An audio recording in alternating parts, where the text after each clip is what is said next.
Did you hear that? Yep. All right. So, hello and welcome to the first ever episode of the Royale Podcast. I am the host, Smiley Rozel, and our first guest is the beloved English voice actor of Nejihyuga from Naruto, Steve Staley. Hello there. Welcome. Thanks for coming. Oh, I did. Okay. So, to get into the interview part of it, Yeah. the first question was, besides voice acting, what was your childhood dream job, and how does it connect to your work that you do now? The only other thing I wanted to be other than an actor, because I was already doing acting. I did acting when I was a kid. So I didn't think of it as something I would be doing as a grown up, now that I say it. But so what I wanted to be when I grew up was an airline pilot. So I went to United Airlines for my career day and looked into how you become a pilot. And then during high school, more and more is when I wanted to go to Hollywood and become an actor. And so that's what ended up happening. Well, I mean, I went to school in California and then, pursued acting after college.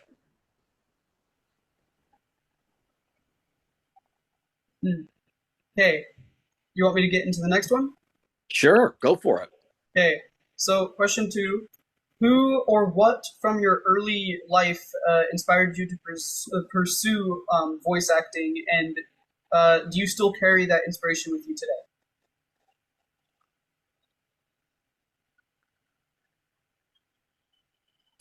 I wonder. I mean, I can't say someone specifically inspired me into voice acting. That was more opportunistic, and I'm an actor, and what are the ways to make money as an actor, and what am I going to pursue with what's available to me, and so on. It's part of my journey. Um, but I suppose just my parents for not being jerks about me wanting to be go into show business. They could have been uncool about it, and they weren't. And that's not really my inspiration, but that's what I've got. I don't know. I would have to wait till I have inspiration to answer my question about inspiration. Yeah. Okay. All right. So, if you could share a pivotal early moment in your career that most shaped your your voicing style in the voice acting, what would that be? Hmm.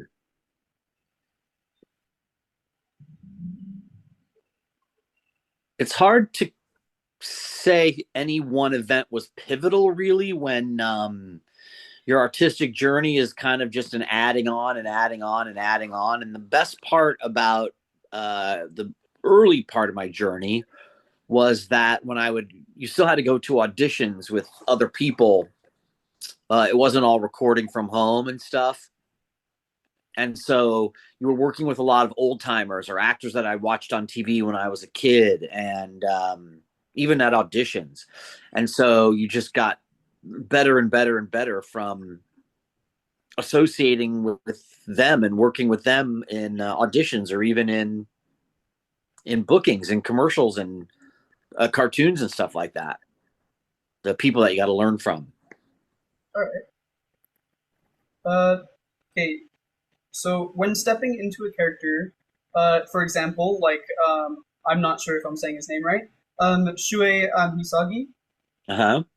Um, how do you find pieces of yourself within his persona?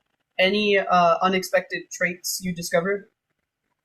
Well, you're watching the show, and you're trying to figure it out right then and there. There's not a lot of advanced knowledge, even, in a way, other than what you come up with at an audition that strikes them as similar to what they're looking for.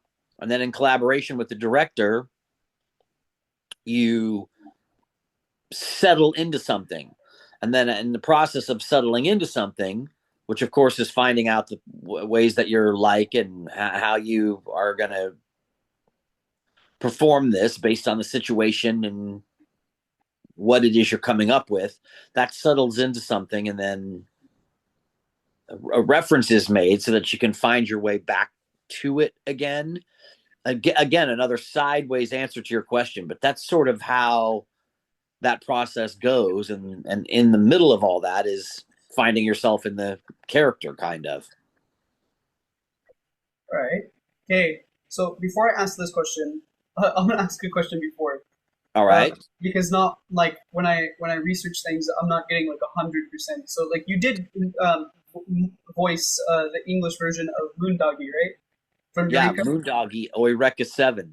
Go Yeah. through all land valley. I still remember you have to listen to the same sample every time to get into character, like I was saying. And the line for that show was, or one of the 10 lines they played, and we say listen and repeat, was go Mhm. through all land valley. I always Okay. remember that. So was there a like specific scene or line? Like the question that I was gonna ask actually was there a specific scene or line that stuck with you and what makes it special? Well, there you go. Go through all Yeah. land valley, and that would be the story. Yeah. Because other than that, moondoggie was kind of incidental, kind of. Or I hit there. It wasn't pivotal, and so that stands out to me more than anything else. Truly, Uh, okay, so question six, all right? So, I'm not sure if I'm pronouncing this guy's name right or not. From the Final Fantasy VII. Uh, Advent Children, Kadaj. yeah, Kadaj.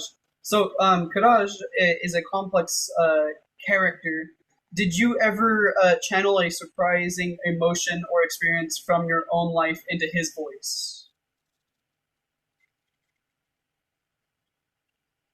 I wonder. I mean, on some level, that's happening, right? I can't say that yes, I did, and here's what it was. It's more collaborating with the director. And then in that case, there were other creative people there who also had something to say about my performance, and then communicating that and me trying to adjust what I was doing using the skills of an actor, which in part are drawing on my experiences, like what you just said, in order to come up with what it is they're looking for to a satisfying manner without getting fired. I mean, really, to deliver. Yeah. Okay, so okay, could you describe a time when an unconventional technique led to a breakthrough performance for you? I wonder. An unconventional technique.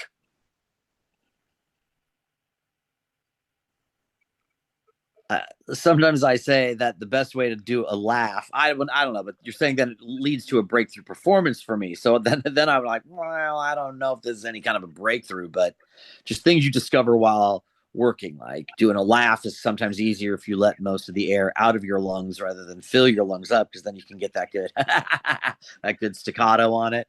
Um, which is a matter of technique. As far as leading to breakthroughs, not not sure about that, but the collaboration and talents of everybody coming together makes it come off that way for sure. Mhm. Okay, so question eight. When preparing for a role, are there any rituals or unique methods you perhaps sometime like perhaps maybe something quirky that helps you set the tone? Nothing specific other than making sure I know what my schedule is and how to be on time and ready to work when they come out to say, we're ready for you. Going in and listening to what they have to say, because they set the tone in terms of what we're getting ready to do. They show the preview and any information that's necessary.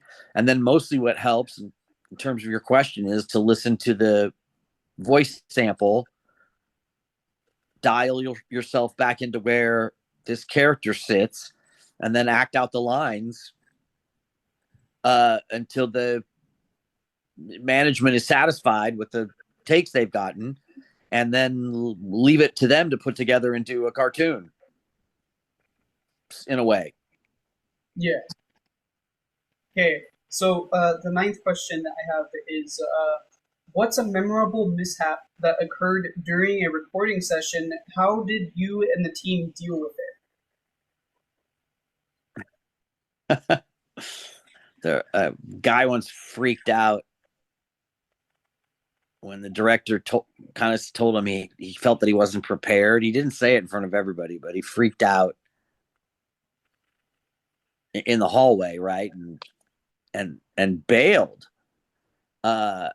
on the record. And I mean, there wasn't anything for us to do except maybe gossip about a little bit and then get to work. And how we adjusted was we just read all the lines except his lines, and they had to recast his part. Of course, I'm not going to say anything more about that, but that was a funny mishap. That was some drama. I remember that day. Okay, so how do restrictions or environmental changes affect your vocal performance and character portrayal?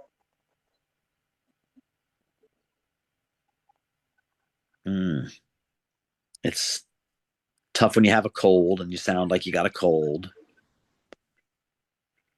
Otherwise, I mean, I stay hydrated and then it's ready to go. Using my voice for acting is a little bit easier than using it for singing, where then I feel like some of those things you just said would play a more of a role in terms of affecting my voice. And then screaming, I don't like to do at all anymore at all, but you still have to. I bet there's I guess that's circumstantial, right? How much screaming is on the lines require. That you have like roles like I think like people have like roles like Sun Jin-woo where there's like the scream for him, and then you have like Goku where there's a lot of screaming in Dragon Ball. I know for a fact I couldn't do that because I would probably like my voice would probably give out at like any minute. Yeah, care has to be taken that you're not wasting it at the time of recording, because if there's other work to be done, but then those screams have to get done every time. Mm-hmm. I've never had anybody in any show ever say to me, "We're going to use that Daiguren Hyorin Maru from another from a different episode." I always had to do it. Okay, so my 11th question. Did you ever have a mentor or a particular experience that shifted your perspective as you transitioned into like voice directing?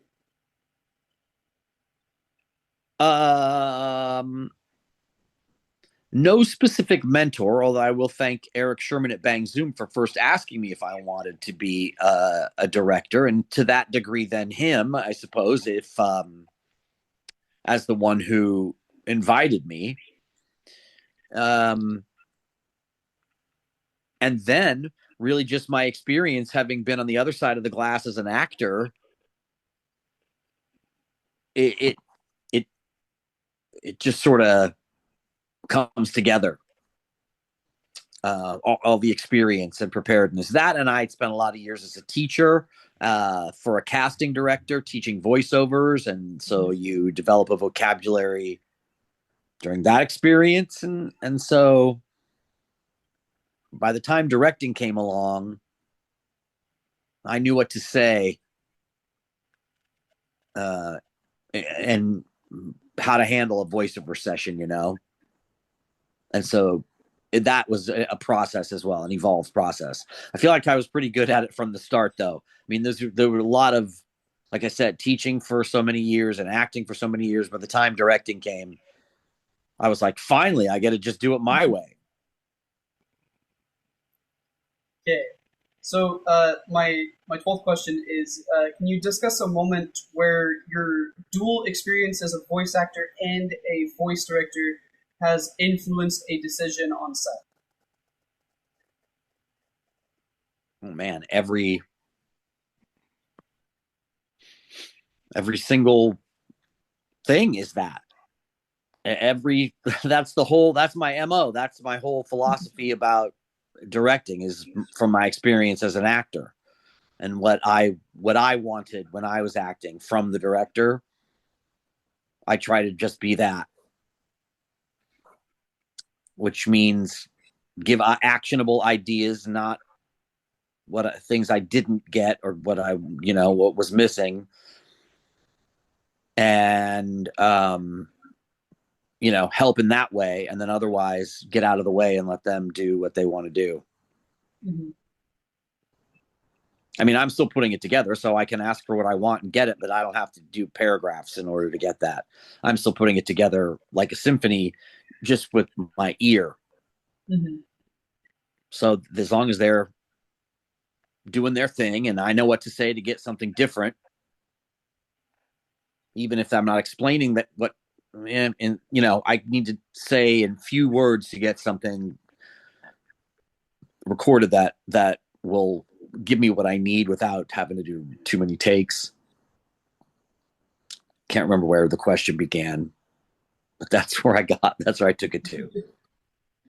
You want me to move on to the next question? Or? No, tell me that question again, and I'll decide for myself if I. Okay, so can you, the question was, can you discuss a moment where your dual experience as a voice actor and a voice director has influenced? Oh yeah, no, I feel like I answered that. That was good enough. That was a good enough answer. I see where I got to. That's fine. Okay. I just couldn't remember what path I was on, but there we go. Fine. Okay, so next question. What has been your most surprising lesson learned while doing voice directing, especially in projects like kimetsunoyaiba? Yeah, Demonslayer, kimetsunoyaiba.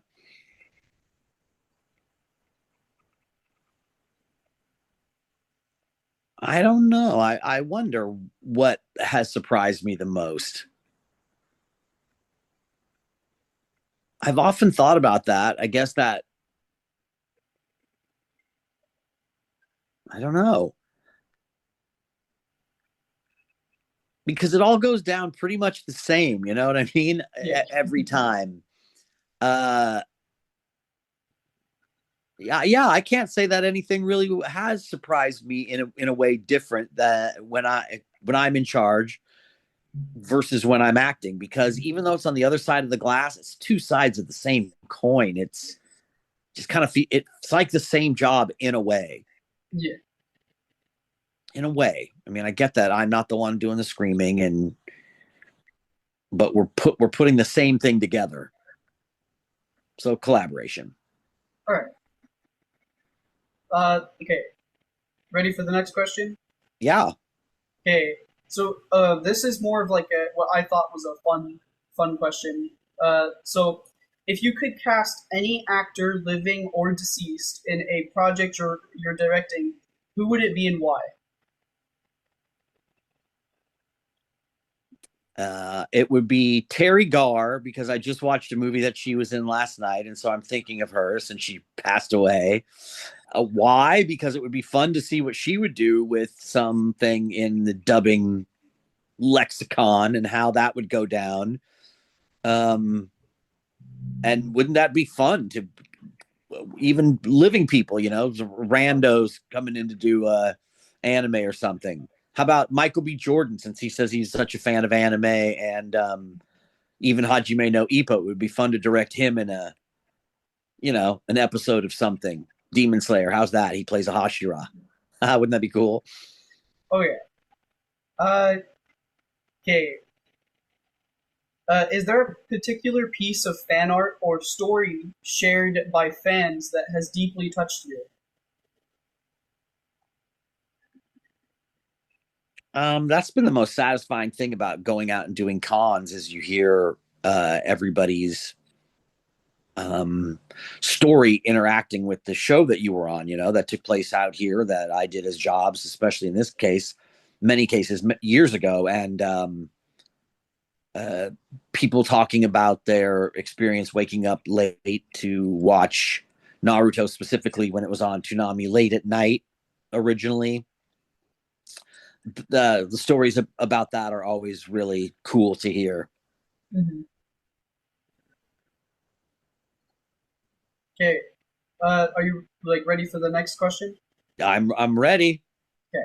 So reflecting on the community aspect of anime, how do you how do you engage with fans outside of your voice acting work? Also, besides the conventions. I suppose the only answer to that is on Instagram. Okay. I never go on Facebook.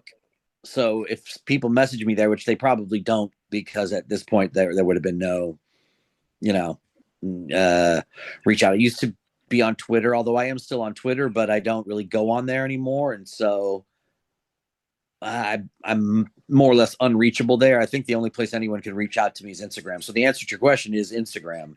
Okay. And then at conventions, because other than that, I'm never interacting with anybody Mm-hmm. except people at work, and then we're all the same people who go to the conventions.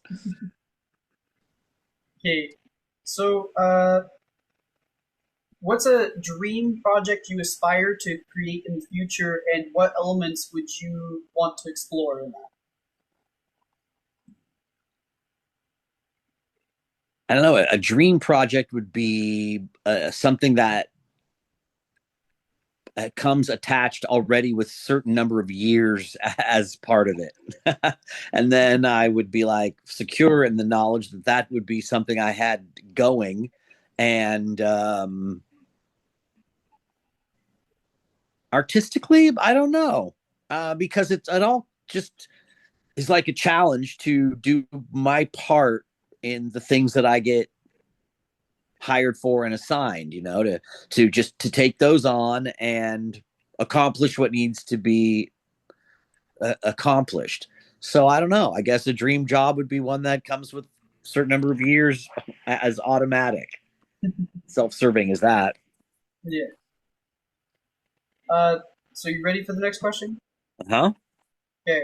So, how do you envision your career evolving in the coming years, and what areas are you eager to experiment with?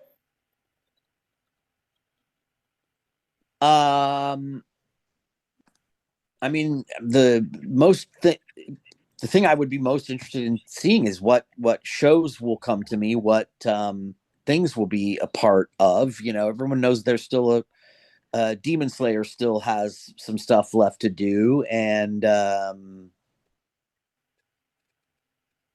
I suppose looking forward to what's in store in terms of what shows. And then a certain amount of my time is spent in the space now going out of town to cons and stuff, which didn't used to be part of my routine. And it is now, and to a degree this year, by a factor of 2 or 3 even. I just agreed to go out a lot this year, so we'll see how that goes as just another aspect, or like I said, a whole other facet. Okay. So, next question. Apart from your professional work, what hidden talents or unusual hobbies do you indulge in when you need a break? I like to go see theater. I'm a singer, so I do things with singing, and my friends who I known for years from acting class and putting on shows or being part of their cabarets. I like to travel. I just went to Hawaii, which was great. I hadn't been there for a few years, and um, those kind of pursuits, similarly artistic in a way.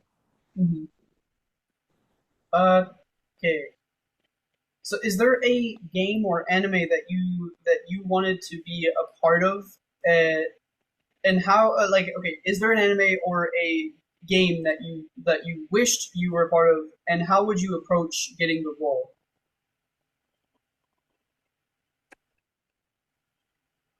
I suppose it would be if I had the time to be on a show like uh, Kaisen, Juju Kaisen, or something. My friends are all on that.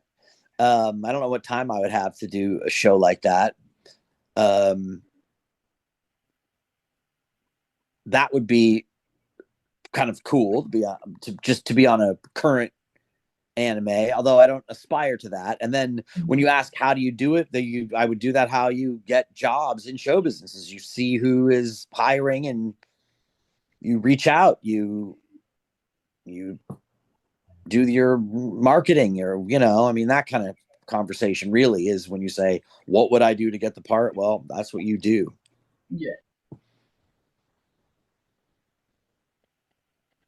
Okay. So what's a like a habit you have to keep yourself grounded amid the pace of your career?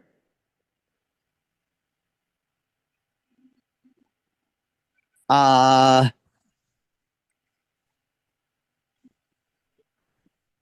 what would my habit be? Suppose just hanging out with my friends. My habit would be, I just got a Disneyland annual key pass for the first time since COVID kicked us out before. So maybe that will be a way to have my downtime. Also, when work is cooperative, just the downtime occurs, and so I don't have to have something specific that grounds me in a way. Yeah. Okay. So do you have any guilty pleasure movies or shows that you find yourself binge watching, and what do you love about them? What is my guilty pleasure? I like the show Wipeout. That's one guilty pleasure where they got to run that obstacle course. Mhm. Makes me laugh. What was the other part of your question? But okay, so it was so I asked what was your guilty pleasure and what do you love about them? Oh Like, yeah, I love watching that obstacle course, and I would love to run that obstacle course, and I like it wiping people out. That's the best part about it, knocking people down into that swimming pool. oh yeah, And I would love to try that course one time. I don't even need to be on the show. I just want to try that course. So I guess that's a guilty pleasure. all right, Otherwise, I'm channel flipping, trying to find a guilty pleasure, if only. okay. So after a long, I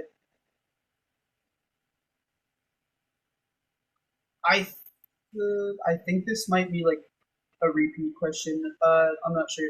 So after a long recording day, what's your go-to recovery activity that brings you back to the center? Probably eating, going out to dinner with somebody, or cooking. Okay. And not that I'm some kind of cook, but like, you prepare self care, you take care of yourself by making dinner, and then settle in to, watch a movie or talk on the phone, or plan a trip or whatever I want to do at night, especially if I have to work the next day. Like I have to work tomorrow, and before I connected with you, I still hadn't gotten the schedule, and it's always like that. I just wish I knew what time I had to go to work tomorrow sooner than 6:30. Yeah. Um. So if you could send a message to your younger self, just starting in the industry that you work in, what would you want your younger self to know? That sticking with it pays off, and hanging in there and connecting pays off. Mhm. Keep it up. Don't screw me. I'm here, grown up. I need you to work hard and make it happen. Okay. Next question. How do you approach learning from criticism without letting it impact your creativity negatively? It's hard. You just have to man up.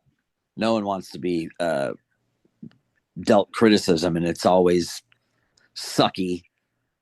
But you just have to man up, right?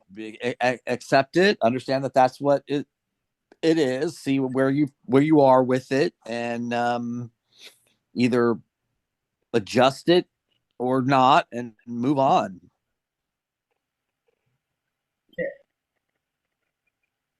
Uh, I'm gonna pause the recording real quick. All right. All right, welcome back. um, okay, so the we left off on before I can start 26. Like the question 26. So beyond the awards and recognition, what do you cherish the most about working in the like the voice acting industry? Wow, getting to do something so creative and cool as my job. I recognize every time I'm doing it that it's a unique job to have, and happy that is how it came to be. I mean, I wasn't pursuing voiceover, but it happened early enough in my life that when I started working in voiceover and then put more effort into continuing my career, you know, it's nice to know that it worked out, and couldn't be happier uh, every time I'm at work thinking, wow, this is my actual job. So, ready for the next question? Yeah. Let me get Okay. my handled. There we go. So, is there a personal project or collaboration with fans that you've always dreamed of executing? Nothing specific, although sometimes I work with people who've won contests and they're very often fans. Mhm. And that's always fun because they're so excited and happy to be there. As far as specific about anything that I've ever done before or have plans, I don't really have anything like that other than what I've said. If somebody wins a contest, and gets a part on a show. Okay. So, if you could, okay, this is more of like a supposed to be a fun one too, I guess. So, if you can create a character and so if you could create a character and it was allowed to be on a show or game, what classic anime or game would you love your character to be a part of, and how would it change the story?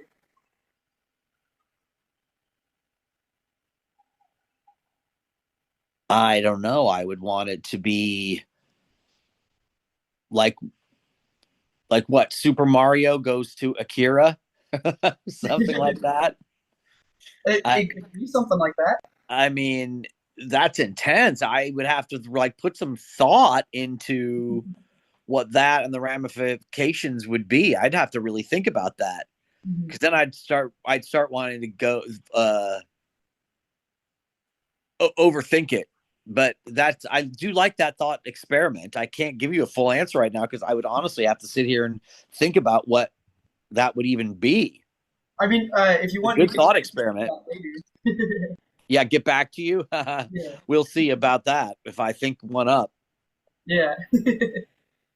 um, okay, so do you think voice acting has affected the way you converse about important topics, and what role do you see yourself playing in those types of conversations? Um, that being my job, and it is only helps me in terms of conversations insofar as I have skills in communication, and that always comes in handy, or skills being in charge, which is also helpful in leadership, I suppose.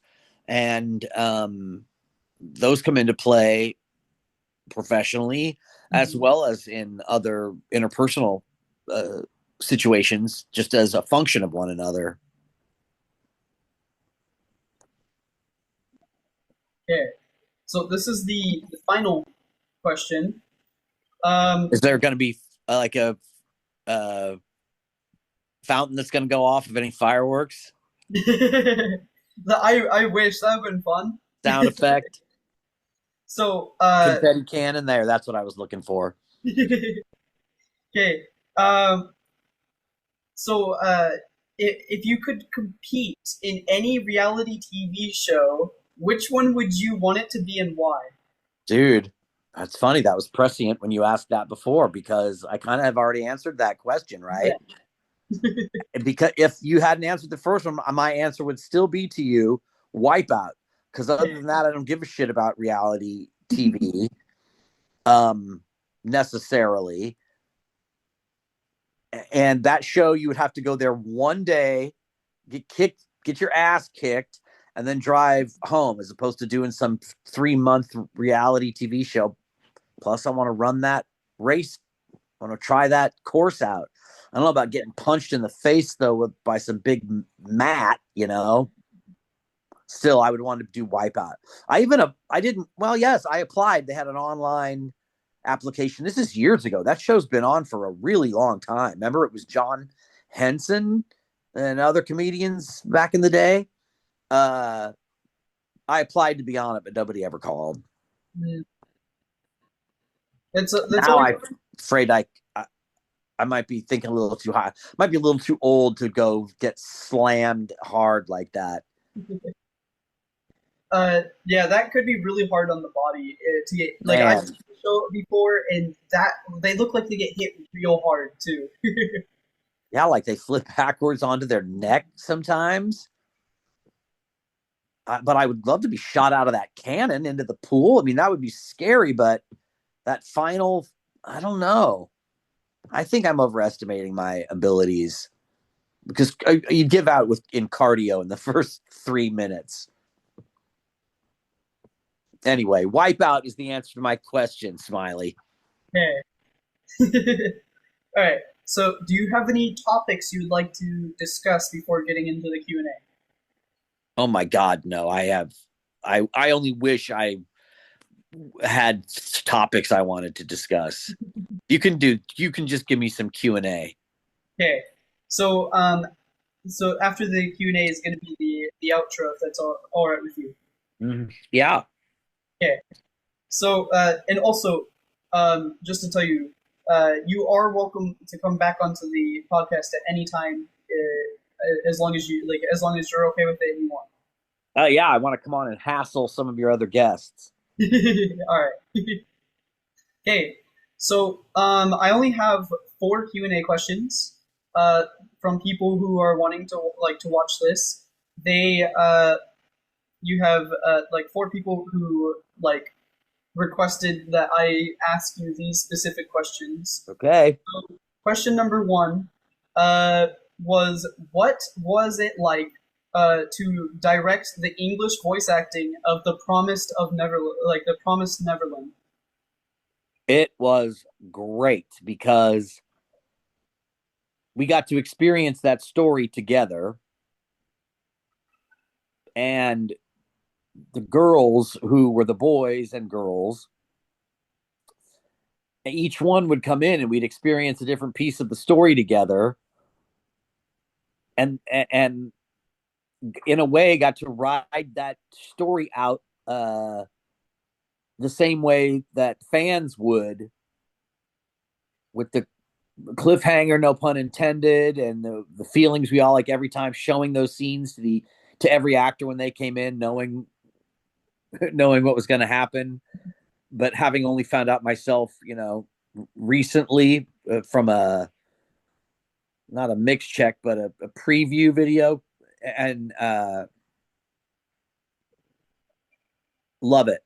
That was a cool show. And then, you know what? I didn't direct season 2, I think, because I was off on Demon Slayer. So season 1 just kind of lives in this perfect little place for me. So there's my answer to that. Okay. Okay, so question 2 actually came from the same person. So you were there any characters you wanted to voice but couldn't? If so, what were they, or who were they?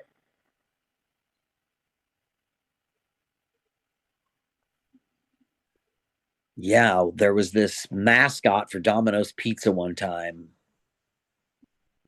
I think it was called Bad Andy. And it came down to me and one other guy who happens to be one of my close friends, and he got it and I didn't. And although nobody knows who that was and everything, it would have been I would have loved to have done that. And there you go. And it counts because it was a puppet, right? It was the voice of a puppet. And even though it was a voice over, right? I wasn't having to go do puppetry on set or anything like that. So there's my answer. All right. Okay. So question 3 uh, came from like a completely different person. In your opinion, who do you think would win in a fight? Neji Hyūga or Shūhei Hisagi?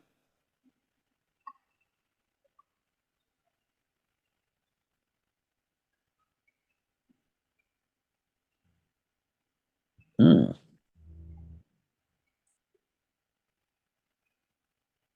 What I'd love is to hear two fans make that case. I know enough, but not enough to make a great case. And I'm thinking about both of them, and I'm like, well, wait, they would be it would be a formidable fight. Oh yeah. Who do you think would win between those two? Um, like okay. So based off of what my brother tells me, my bet would be on Shūhei. I would lean towards that too because he could unleash the Bankai, or when he gets a Bankai, but he will, or he does, or he has.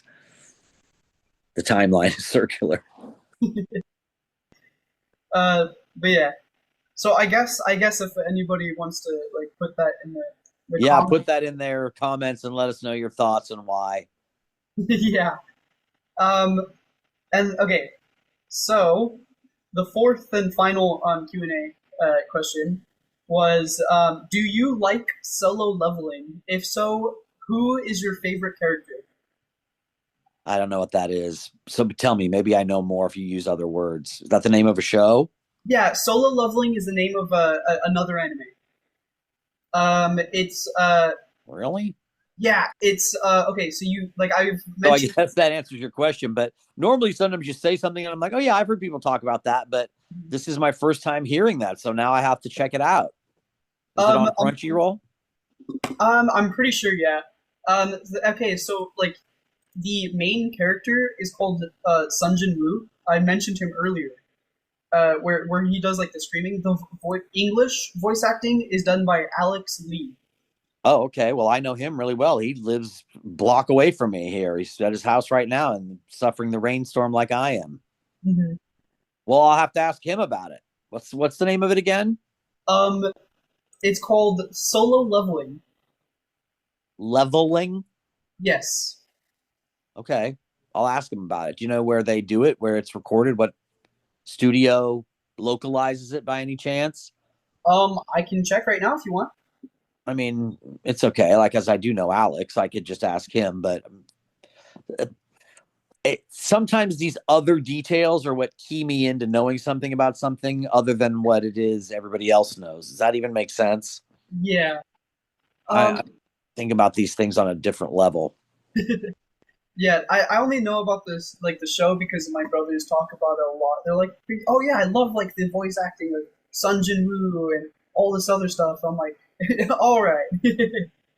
All right. Well, I'll take note, or I'll ask Alex about it when I see him Okay. again. Last time I saw him was honestly out on the street. I'm like, "What's up?" He's like, "I live right. Where do you live?" I'm a guy. I live right over here. Okay. Um, you ready for the outro? Let's outro. Okay.